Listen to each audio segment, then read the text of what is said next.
پاکستان میں ایک تو سب سے بڑا مسئلہ وہ سوئے استعمال جس کو کہتے ہیں یا غلط استعمال ہے، اور وہ بڑوں میں بھی ہے اور وہ چھوٹوں میں بھی ہے، وہ 16 سال سے کم عمر میں بھی ہے اور 16 سال سے زیادہ عمر میں بھی ہے۔ بلکہ اگر دیکھا جائے تو شاید 16 سال سے زیادہ عمر کے پاکستانیوں میں سوشل میڈیا کا غلط استعمال زیادہ ہے، یا پھر جو استعمال ہے بھی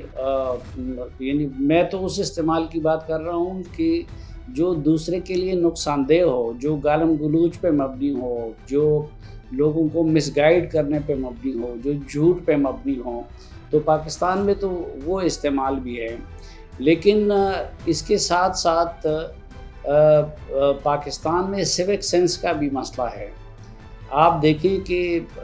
مغربی ممالک میں اور ڈیولپ کنٹریز میں ادھر اگر گھر کے اندر سگریٹ پینے پہ پابندی ہے تو ضروری نہیں کہ اس وقت پولیس والا وہاں پہ موجود ہو، لیکن وہاں پہ یہ رواج ہے، لوگ قانون کا احترام کرتے ہیں اور گھر کے اندر بچوں کی خاطر وہ سگریٹ نہیں پیتے بلکہ سگریٹ پینے کے لیے باہر چلے جاتے ہیں۔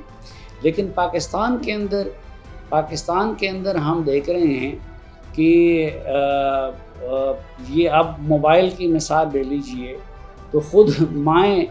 بچوں کے ہاتھ میں موبائل تھما دیتی ہیں تاکہ وہ اس سے بے فکر ہو جائیں اور اپنا کوئی کام اگر وہ کرنا چاہتی ہیں تو اس کو کریں۔ بچہ رو رہا ہو تو رونے کا اس نے یہ آسان طریقہ سیکھ لیا ہے کہ اس کے ہاتھ میں موبائل دے دیا اور اس کو کوئی گیم لگا لیا۔ اور اسی طرح پیرنٹس والدین کا جو عمر نے مثال دی کہ باپ الگ موبائل میں لگا ہوتا ہے اور بیٹا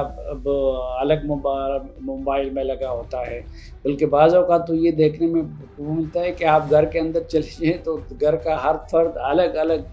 وہ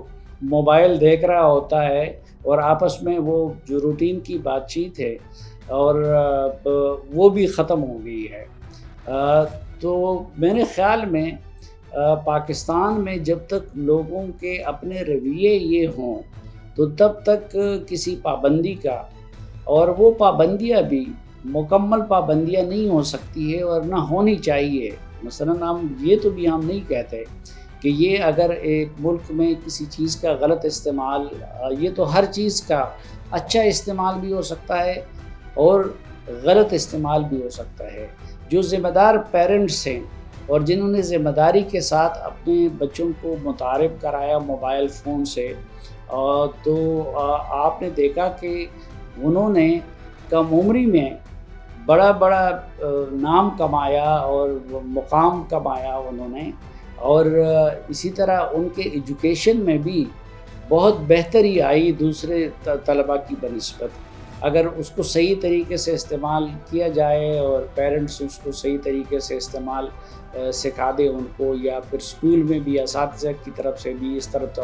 توجہ دی جائے۔ لیکن چونکہ آسٹریلیا اور برطانیہ اور ان جیسے ممالک میں ابھی تک پوری طرح اسٹیٹ کی طرف سے یا ان کمپنیز کی طرف سے اس پابندی کو انشور نہیں کرایا جا سکا، تو پاکستان میں اگر کیا جائے گا تو مجھے تو یہ ایک تو پاسبل نظر نہیں آتا کہ کس طریقے سے اس کو یہ لوگ پاسبل کریں گے بھی، اور دوسرا پھر اگر پاسبل کرتے بھی ہیں اور اس پہ ریسٹرکشنز لگاتے ہیں تو اس کا بھی پاکستانیوں کے پاس حل بھی ہوتا ہے، اور اس ریسٹرکشن کی وجہ سے کہیں ایسا نہ ہو کہ اس کی اویلیبلٹی ہی وہ مسئلہ بن جائے ہمارے لیے۔ تو میں تو سمجھتا ہوں کہ زیادہ تر جو ہے توجہ دینی چاہیے ہمیں والدین کی تربیت پہ، تلقین پہ، ان کی ایجوکیشن پہ، کہ وہ بچوں کو موبائل کا اچھا استعمال سکھائیں، نہ کہ ہم پابندیوں کے ذریعے ان کو درست راستے پہ لانے کی کوشش کریں۔ ترکی ایک منفرد ملک ہے کہ جو ایک طرف ایشیا کا بھی حصہ ہے اور یورپ کا بھی حصہ ہے، اور دوسرا وہ شاید واحد مسلمان ملک ہے کہ جو کہ نیٹو کا ممبر ہے۔ تو اس حیثیت سے بھی اس کو مغرب کے قریب سمجھا جاتا ہے۔ پھر تیسرا ایک ملٹری پاور بھی ہے اس پورے ریجن میں، اور نہ صرف یہ کہ اس کی ایک ہسٹری ہے بلکہ حال کے لحاظ سے بھی اس کو ایک ملٹری پاور سمجھا جاتا ہے۔ تو اور سب سے بڑی جو پاکستان کے لیے اس کی انفرادیت ہے، وہ ایک ایسا ملک ہے کہ جہاں پہ پاکستان کے ساتھ محبت کی جاتی ہے، اور دونوں ملکوں کی ایک دوسرے کے بارے میں محبت جو ہے وہ رچی بسی ہے دونوں کے خون میں۔ تو اس لحاظ سے اگر آپ دیکھیں تو اس وقت خصوصاً جو مڈل ایسٹ کے جو حالات ہیں، تو پچھلے بھی جو ایفرٹس تھے پاکستان کے اس میں جس کے نتیجے میں آخر میں MOU سائن ہو گیا، تو اس میں بھی ترکی اور مصر کی ایفرٹس بھی شامل تھیں، اور اب بھی ظاہری بات ہے کہ جو دوبارہ جنگ شروع ہوئی ہے تو اس پہ اگر تشویش ہے تو تشویش وہ پاکستان اور ترکی جیسے ممالک کو یکساں ہیں، اور دونوں کی یہ کوشش رہے گی کہ دوبارہ پیس کی طرف معاملے کو لایا جا سکے۔ لیکن اس سے علاوہ ایک پروسیس جو شروع ہوا ہے R4 کے نام سے، تو اس میں بھی ترکی اور پاکستان